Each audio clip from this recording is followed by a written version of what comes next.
It may be filled with what lead docent Colin Rickson concisely calls the tools of war, but the newly opened American Heritage Museum in Hudson, Massachusetts has some lofty purposes: to preserve military history, to educate, and to remember veterans who have served through so many wars.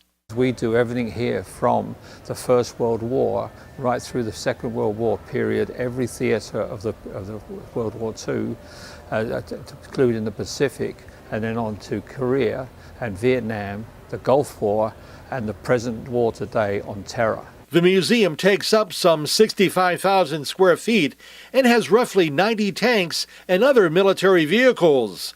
There's a German Panther tank from World War II. And it is a fully working vehicle. And 90% of what you see here are all work and run and drive. There's also a German prime mover, a personnel carrier from World War II. It has no power steering, so you need to have strong shoulders.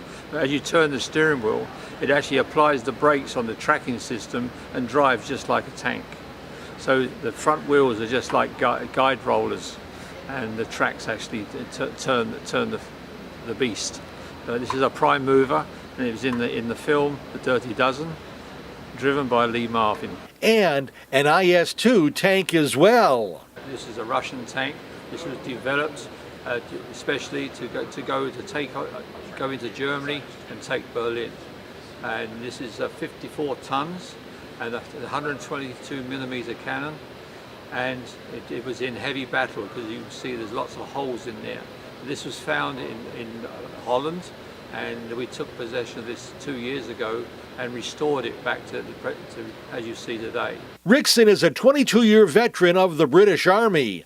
His father served 22 years too, landing during the D-Day invasion. My father was in Normandy on tanks with the 79th Armoured Division, was part of Hobart's Funnies, which was actually the special vehicles that were designed for the invasion of Europe.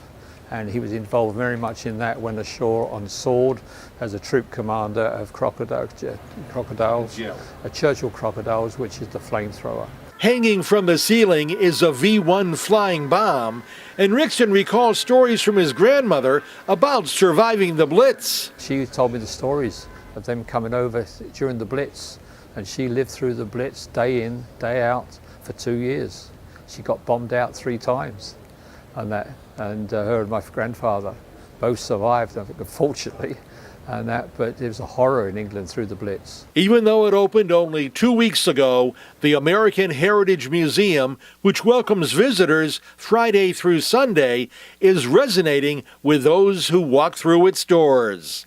Every family has had veterans in their family at one time or another, and those that come here and had grandfathers and fathers have served, and they're in awe of what the vehicles they were in. These are the tools of war. In Hudson, Massachusetts, for Ride Connecticut and Ride New England, I'm Bud Wilkinson.